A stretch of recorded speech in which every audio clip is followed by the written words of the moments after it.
वो नारी है, घर की आन बान और शान, रखती है सबका ख्याल, बट जब बात आती है खुद की सेहत की तो अक्सर वो है अनजान। नमस्ते, मैं हूँ प्रिनल गोयल और मैं आप सभी का स्वागत करती हूँ हमारे पॉडकास्ट प्रायोरिटाइजिंग लाइफ के इंटरनेशनल वुमेन्स डे के इम्पोर्टेंट सेगमेंट में हर हेल्थ मैटर्स। जब बात आती है विमेन हेल्थ की तो उसे ही वो लास्ट प्रायोरिटी दे देती है। तो आज के एपिसोड में हम बात करने वाले हैं women health prevention and awareness के बारे में, और इस बारे में बात करने के लिए हमारे साथ है one of the most experienced and well known gynaecologist doctor Sujata Gupta.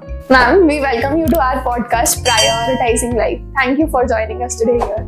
Thank you, Prinal, for inviting me today for this interesting topic and talk.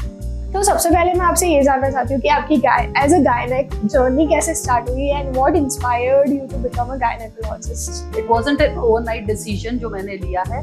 लगभग 35 साल हो गए हैं मुझे नीमच में, और उससे पहले हमारी 10 साल की एजुकेशन है। तो ऑलमोस्ट 45 इयर्स, हमारे जिंदगी के 1/3 इयर्स हमने इस गायनेक के लिए और हमारे इंस्टीट्यूट और समाज के लिए दिए हैं, जो एक बहुत लंबा सफर होता है। इनिशियली जैसे देखा गया है कि महिलाओं को काफी कमिटी में अपलिफ्टमेंट नहीं रहता था, उनको नजरअंदाज किया जाता था बहुत सारे डिलीवरीज में, उनके खान पीन में, उनके एक्सरसाइजेज में। इन सब को मद्देनजर रखते हुए मैंने ये कदम लिया है, क्योंकि अगर मैं गायनेक्स और ऑब्स्टेट्रिक्स से जुड़ती हूँ तो right from birth till menopause इस घड़ी में, इस साइकिल में उन लोगों का साथ दे सकती हूँ, भले ही साइलेंटली हो। जब भी उनको मेरी जरूरत हो तो मैं उनके साथ रह सकती हूँ और उनका सपोर्ट बन सकती हूँ। सेकेंडली, अभी लाइफस्टाइल काफी स्ट्रेसफुल हो गई है and women has much more stressful life than men.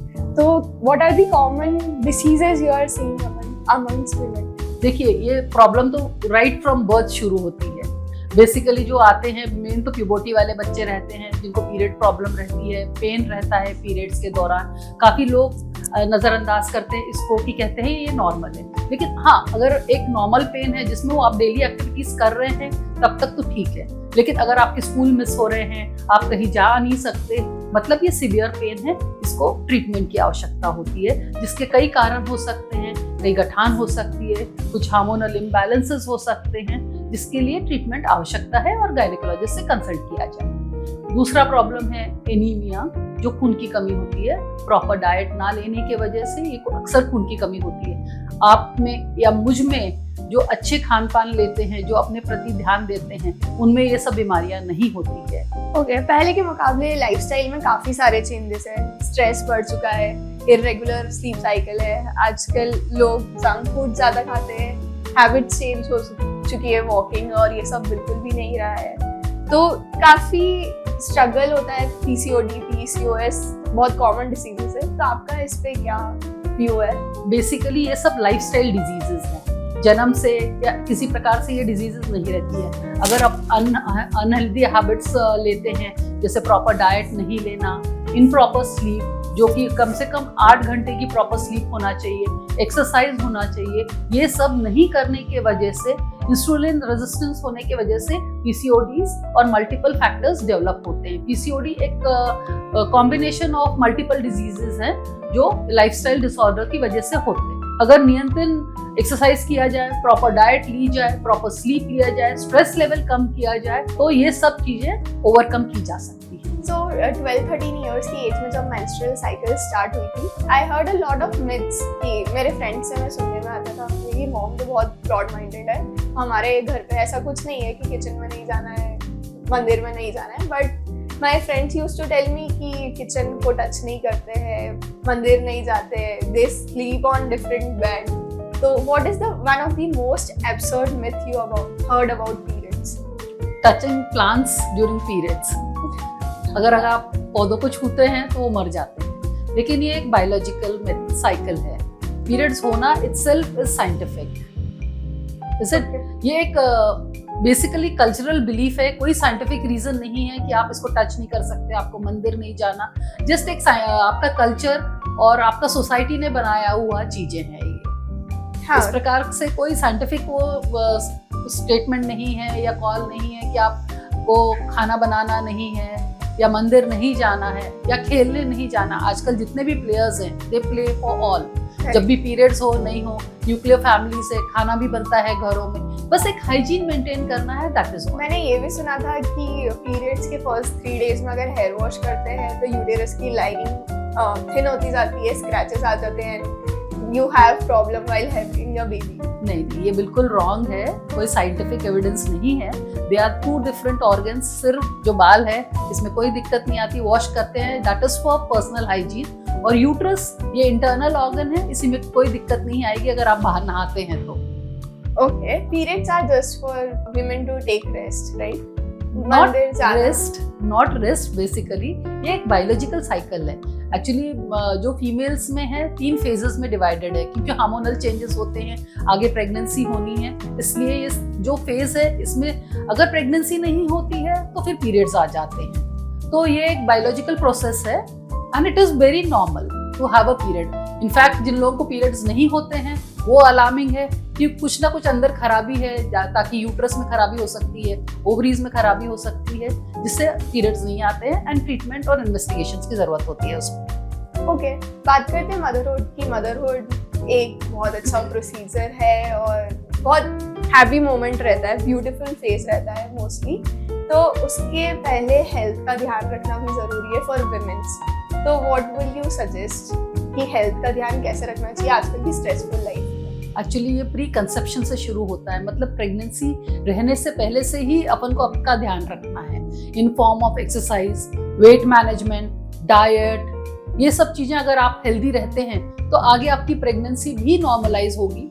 Internal अगर कुछ फैक्टर्स है, कुछ खराबियां है तो उनका भी ट्रीटमेंट लिया जा सकता है। ओके, तो इसमें प्री प्रेगनेंसी चेकअप्स क्या क्या रहते हैं? बेसिकली ब्लड ग्रुप किया जा सकता है दोनों हस्बैंड वाइफ के, क्योंकि प्रेगनेंसी दोनों से होती है तो दोनों इन कॉम्बिनेशन वर्क करते हैं। हस्बैंड का ब्लड ग्रुप, मदर का ब्लड ग्रुप, आजकल थायराइड का भी थायराइड का इम्पोर्टेंस है, थैलेसीमिया का इज इक्वली इम्पोर्टेंट, क्योंकि ये बीमारी दोनों में हो सकती है, mother as well as the male partner. So ये सिर्फ 9 मंथ्स की जर्नी नहीं है, उससे पहले की भी बिल्कुल, उससे पहले की भी जर्नी है। करेक्ट। तो मैम, इंडिया में प्रिवेंटिव हेल्थ केयर का इतना ज़्यादा कॉन्सेप्ट नहीं है and government of India is taking steps toward it. जैसे अभी सर्वाइकल कैंसर के लिए HPV वैक्सीन निकाली है for 13-14 years of women. Then we have breast cancer and a lot of cancers जो women में काफ़ी कॉमन है। तो उसके ऊपर आप क्या कहना चाहेंगे? गवर्नमेंट अपनी तरफ से तो बेस्ट करता है। एक्चुअली ये वैक्सीन आज का नहीं है, काफी सालों से है, लेकिन इसकी कॉस्ट बहुत ज्यादा होने के वजह से हर कोई अफोर्ड नहीं कर सकता। ये ऑलमोस्ट 7 से 8 हजार की आती है vaccine.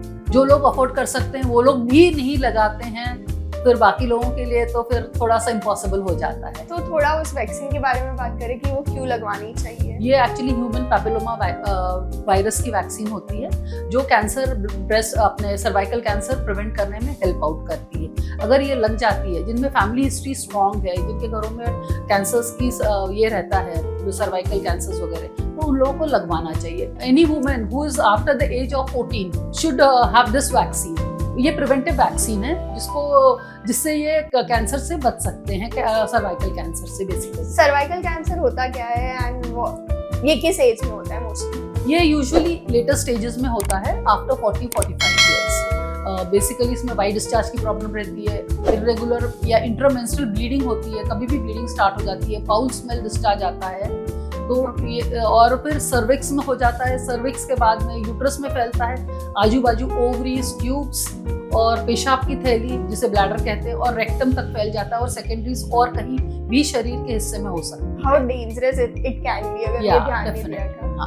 It's very dangerous. What are the most common problems you are seeing among women these days? In case of cancers or common health problems? Mainly awareness is not there. Okay. ये सब बीमारियां एक दिन में नहीं होती है. It takes years. Silently होती है. ऐसे नहीं कि लोगों को मालूम नहीं पड़ता है, बस नजरअंदाज करते हैं वो। जो अगर पहले प्रिलिमिनरी स्टेज पे ही चेकअप हो जाए या एनुअल चेकअप्स अगर हम लोग लेते हैं, जिस प्रकार कार की सर्विसिंग, हर चीज का अपन मेंटेन करते हैं, जिससे हम इन्वॉल्व रहते हैं, तो इस बॉडी से क्यों नहीं? ये आपकी अपनी है, कार तो सबके लिए है, उसके मेंटेनेंस के लिए जाते हैं, सर्विसिंग के लिए जाते हैं, EMI पे करते हैं, तो व्हाई नॉट दिस बॉडी? आपके अकॉर्डिंग एक गर्ल को कब विजिट करना चाहिए, कौन सी एज से स्टार्ट करना चाहिए? नहीं देखिए, वैक्सीनेशंस के लिए पीडियाट्रिशियन के पास तो जाते ही हैं। हाँ। 14 to 16 इयर्स तक। करेक्ट। तो वो एक विजिट ही हो गया। अगर कुछ प्रॉब्लम है तो आप कंसल्ट करिए। तो ये एक पीडियाट्रिशियन, अगर वो गायनेक प्रॉब्लम रहता है तो वो गायनेकोलॉजिस्ट को रेफर कर ही देता है। अगर अपन अवेयरनेस बिल्ड करना चाहे among women about this problems, तो वो कैसे होगा? एजुकेशन से, मास एजुकेशन, स्कूल्स में एजुकेशन, कॉलेजेस में एजुकेशन, संस्थाएं जो होती है, जो सोशल गैदरिंग्स होती है अलग अलग समाज की, उसमें की जा सकती है। एक विमेन बहुत सारे हार्मोनल चेंजेस से गुजरती है, puberty, pregnancy, then menopause.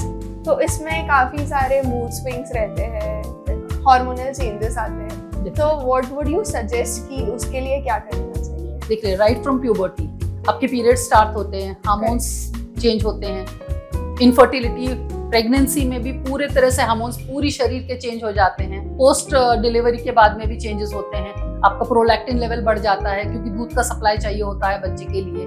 Oxytocin बढ़ते हैं और बाद में मेनोपॉज में हार्मोन्स सारे कम हो जाते हैं। Best is to follow routine exercises, diet and meditation and positivity. Mostly womens में अपन ने जो प्रॉब्लम देखी है आजकल की, वो अपनी हेल्थ को नजरअंदाज कर देते, they don't take care of their health. जैसा आपने अभी बोला है लास्ट आंसर में, इतना हेजिटेशन क्यों रहता है मोस्टली अमंग द विमेन कि वो डॉक्टर को विजिट करें? या एक्चुअली वुमेन्स देखा जाए तो एक बैकबोन होती है पूरे शरीर की, पूरे आपके घर की, सोसाइटी की, as well as the country.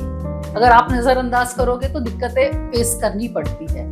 तो यू शुड, बहुत सारे हेजिटेशंस रहते हैं घर में, बहुत सारे हेजिटेशंस रहते हैं। ओपनली स्पीक नहीं करते हैं पीरियड्स के बारे में या पेन के बारे में। कुछ टैबूज रहते हैं कि भाई ये नहीं बात करना है, ये गलत है, सबके सामने नहीं बात करना है। अगर हो रहा है तो क्यों नहीं बताना, वैसे ही मालूम पड़ जाता है। कुछ फाइनेंशियल इश्यूज रहते हैं, अवेयरनेस रहता है कि अब मालूम ही नहीं है लोगों को कि भाई ये नॉर्मल है। जैसे अगर हेवी पीरियड्स हो रहे हैं तो उनको मालूम ही नहीं है कि ये हेवी है और ये क्या नॉर्मल होते हैं बेसिकली।